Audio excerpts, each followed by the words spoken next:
চোখে মুখে স্বপ্ন ছোঁয়ার হাতছানি আর বুক ভরা অদম্য আত্মবিশ্বাস নিয়ে বিস্ময়কর এই যুবক সাইকেল নিয়ে ছুটছেন আপন গতিতে।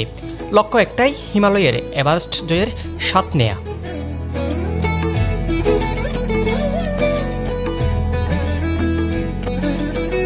C2 Himalayas exhibition for awareness শিরোনামে রাঙামাটির কাপ্তাইয়ের যুবক বীরকুমার তঞ্চঙ্গা এমন কঠিন পথ পাড়ি দিতে গেল রোববার যাত্রা করেছে কক্সবাজার সমুদ্র সৈকতের 0 পয়েন্ট থেকে।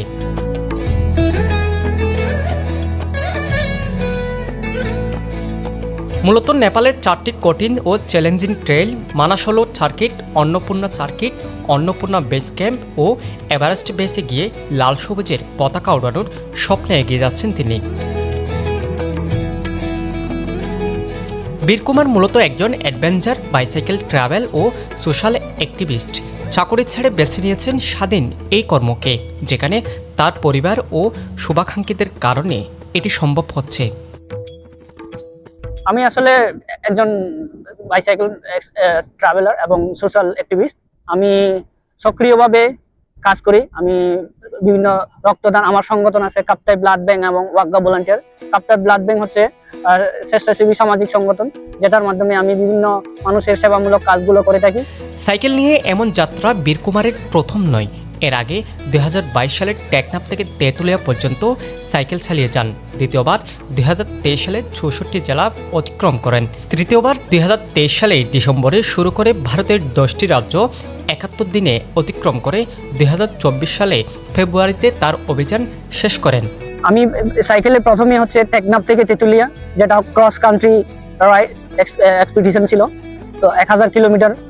তো এরপর আমি বাংলাদেশের 64 জেলা, এরপর ভারতের 10টি রাজ্য আমি সাইকেলে এক্সপিডিশন করেছিলাম।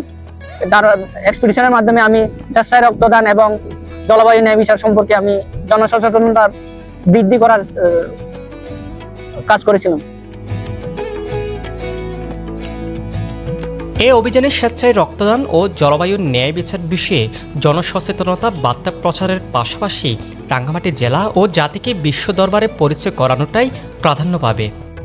আমি ওই বিশ্বাসের উপর করে আমি এত দূর আসতে পেরেছি সবার সহযোগিতায়।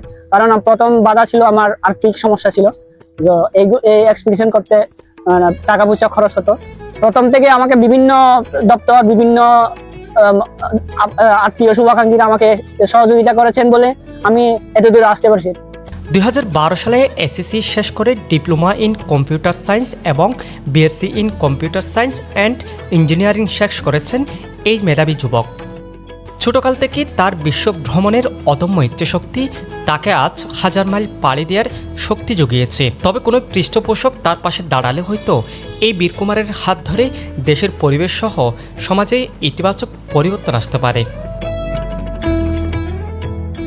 সাজম বড়ুয়া, সাজু, পেডুয়া নিউজ।